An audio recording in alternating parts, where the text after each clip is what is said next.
Radio Republik Indonesia Jambi dengan Warta Berita. Selamat siang, Warta Berita Radio Republik Indonesia Jambi edisi Sabtu 27 April 2024 kembali akan mengetengahkan sejumlah informasi di antaranya.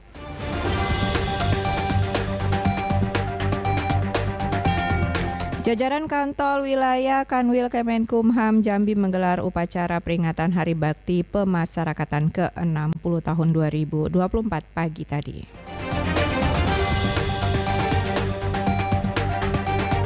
Gubernur Jambi mengapresiasi Bank Indonesia perwakilan Jambi yang mampu memotivasi dan merubah perekonomian daerah sejak terjadinya pandemi hingga sekarang.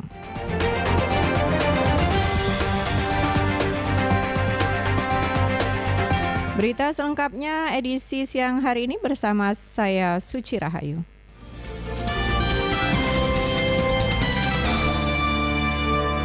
Jajaran Kanwil Kemenkumham Jambi pagi tadi menggelar upacara peringatan Hari Bakti Pemasyarakatan ke-60 tahun 2024. Kepala Kanwil Kemenkumham Jambi M. Adenan selaku Inspektur Upacara saat membacakan sambutan Menteri Hukum dan HAM Jambi menyebutkan 60 tahun umur pemasyarakatan merupakan perjalanan panjang yang telah dilewati untuk mempersiapkan langkah-langkah ke depan dalam menghadapi perkembangan dinamika pidana di Indonesia.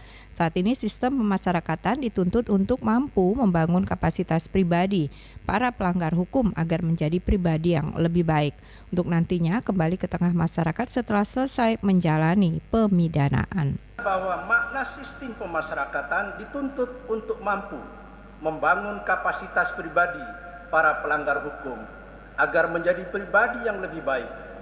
Sistem pemasyarakatan adalah sebuah perubahan rasionalitas kepenjaraan yang sebelumnya hanya ditujukan untuk mengurung menjadi tempat yang bertujuan untuk mereformasi pelanggar hukum.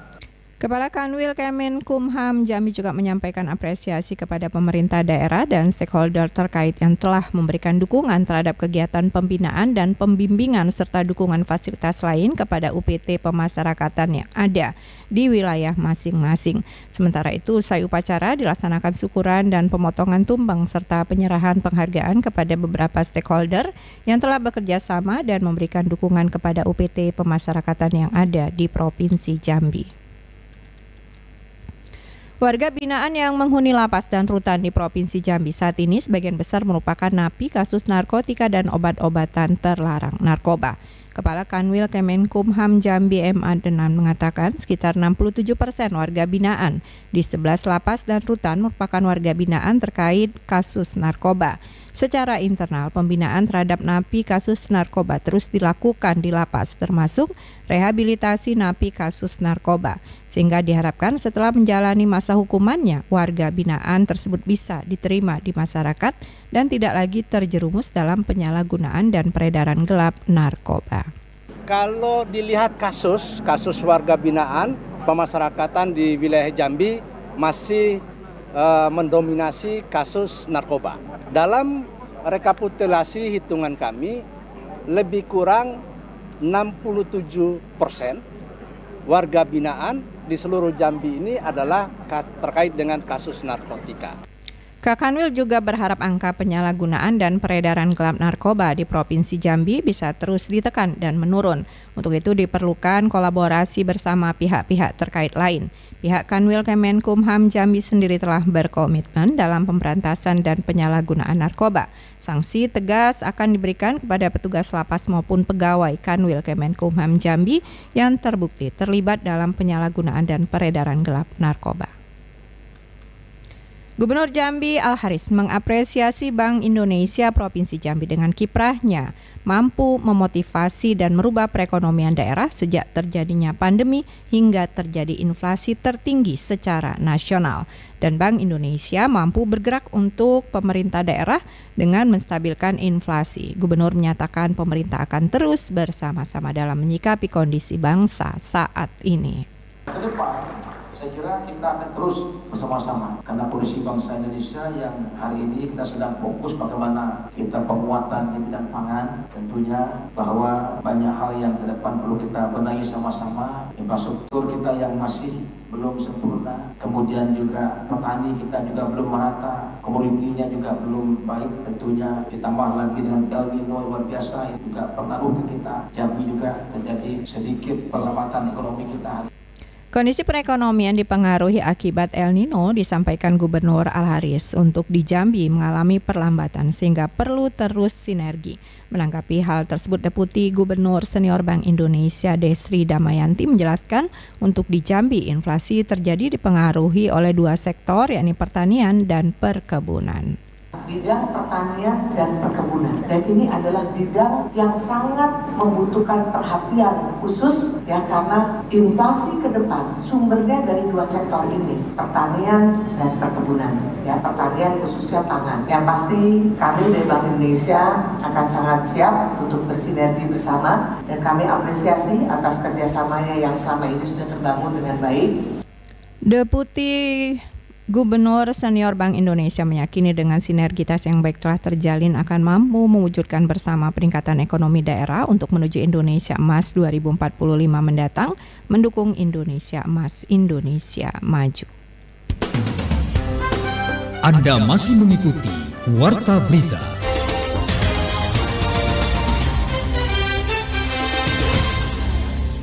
Ketua KASN Profesor Agus Pramusinto memberikan tanggapan terkait Kemas Fuad yang masih menjabat sebagai Kepala Dinas Perindustrian dan Perdagangan di Sperindak Provinsi Jambi yang akan maju pada pemilihan Wali Kota Jambi 2024. Melalui media sosial kepada RRI, Profesor Agus Pramusinto mengatakan PNS aktif tidak boleh terlibat politik praktis. Menurutnya, PNS yang melanggar peraturan yang mengatur tentang ASN akan diberikan sanksi. Sebelumnya, Kemas Fuad melalui timnya secara resmi mendaftar sebagai calon wali kota Jambi 2024 di DPC Partai Demokrat Kota Jambi pada Selasa 16 April lalu. Dinas Koperasi dan UKM Kota Sungai Penuh telah mengusulkan sebanyak 1.000 lebih pelaku usaha mikro, kecil, dan menengah UMKM untuk mendapatkan bantuan usaha dari program Dumisake pemerintah Provinsi Jambi. Kepala Dinas Koperasi dan UKM Sungai Penuh, Tiarudin Arsi, mengatakan terkait dengan bantuan Dumisake ini pihaknya hanya sebagai fasilitator yang memfasilitasi untuk mengusulkan kepada pemerintah Provinsi Jambi. Sementara untuk verifikasi penentuan pelaku UMKM yang mendapatkan bantuan menjadi wewenang dari pihak provinsi. Jadi kalau untuk penentuan ya kriteria yang menerima Dumisake itu ada sendiri, Bu. Secara aplikasi nanti seluruh masyarakat yang pelaku UMKM ini bisa mengakses sendiri. Kemudian verifikasi daripada teknis, verifikasi persyaratan segala macam itu di provinsi, Bu. Kita menerima klarifikasi atau informasi klarifikasi dari provinsi. Tiarudin menyebutkan tahun 2023 lalu sebanyak 229 pelaku UMKM di Kota Sungai Penuh telah mendapatkan bantuan Dumisake dari pemerintah provinsi. Sementara tahun 2024 terdata ada sebanyak 50 UMKM yang terdampak banjir juga akan mendapatkan bantuan dari pemerintah pusat berupa bantuan modal usaha. Meski baru diresmikan tahun lalu, Badan Usaha Milik Desa atau BUMDes Temedak yang berlaku di Desa Keluru, Kecamatan Keliling Danau Kerinci, Kabupaten Kerinci, makin ramai dikunjungi oleh pengunjung baik dari dalam daerah maupun luar daerah, apalagi saat libur lebaran dan libur sekolah, di mana objek wisata Temedak berbeda dengan objek wisata yang ada di Kabupaten Kerinci lainnya. Objek wisata ini menawarkan terapi ikan kepada pengunjung yang datang. Pengunjung cukup merendamkan kaki ke dalam kolam ikan, maka ikan akan mengerumuni kaki dan memakan sel kulit mati pada kaki. Secara medis, terapi ikan bermanfaat mengangkat sel kulit mati, mengurangi kapalan, mencerahkan kulit kaki, dan lain sebagainya. Kepala Desa Keluru Dedi Santoso mengatakan berdirinya BUMDes Temedak mendapatkan respon positif dari masyarakat. Oleh sebab itu, pihaknya akan berinovasi kembali untuk mendatangkan yang lebih banyak lagi wisatawan. Hasil pengelola dari respon pengunjung, apalagi di hari Lebaran untuk satu hari lebih 2.000 pengunjung. 2 itu ya. Ya. Untuk tiket masuk berapa Pak? Untuk tiket masuk kami murah meriah 5.000. Untuk ke depan ada lagi Pak, untuk penambahan spot-spot atau penambahan yang lain Pak Kades di lokasi objek wisata kita. Ya, untuk spot yang telah kami sediakan dengan tokoh masyarakat, yang pertama kami ingin memasangkan peluncuran atau waterboom. Yang kedua, kami bikin akuarium seperti di Pomo yang bisa di-selfie di bawah air. Selain terapi ikan, para pengunjung khususnya anak-anak juga bisa mandi di kolam pemandian yang telah dipersiapkan oleh pengelola, di mana untuk mandi di kolam pemandian harus mendapatkan pengawasan dari pihak orang tua. Anda masih mengikuti Warta Berita.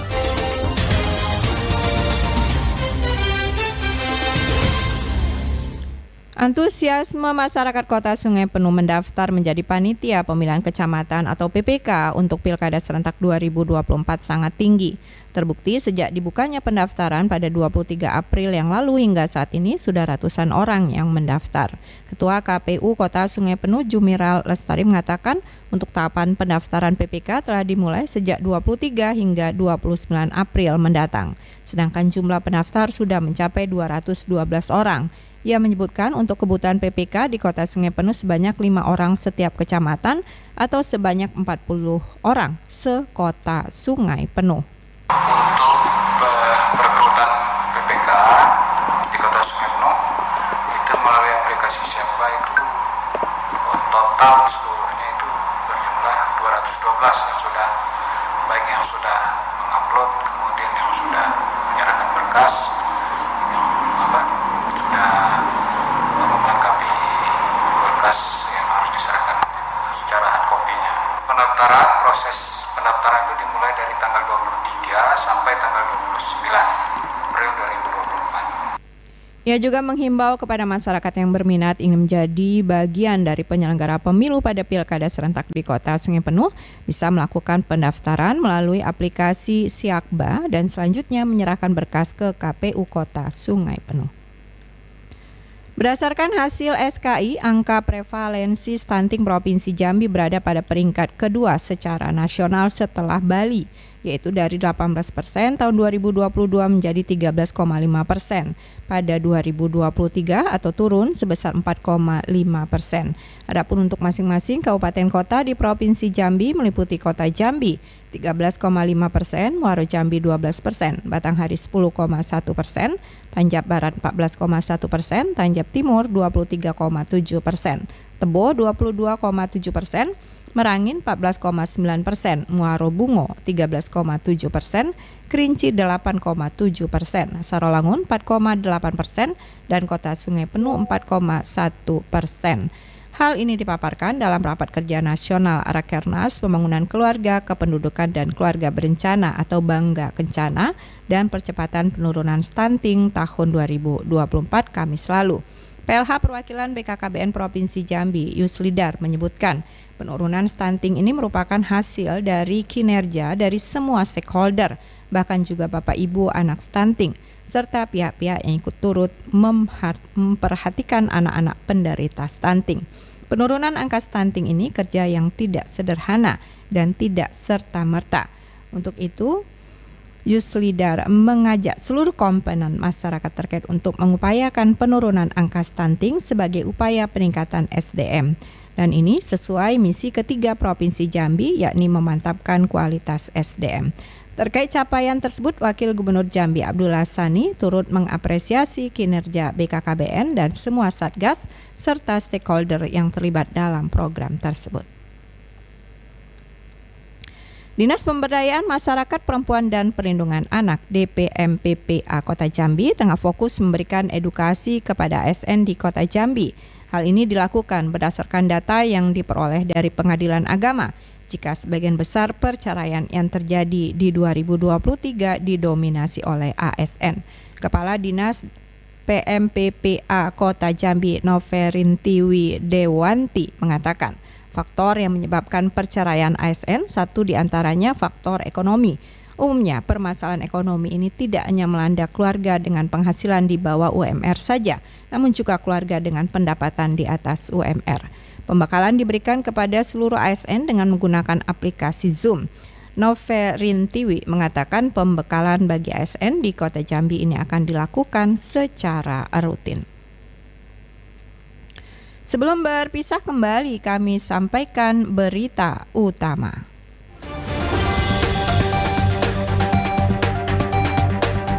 Jajaran Kanwil Kemenkumham Jambi menggelar upacara peringatan Hari Bakti Pemasyarakatan ke-60 tahun 2024 pagi tadi. Gubernur Jambi mengapresiasi Bank Indonesia Perwakilan Jambi yang mampu memotivasi dan merubah perekonomian daerah sejak terjadinya pandemi hingga sekarang.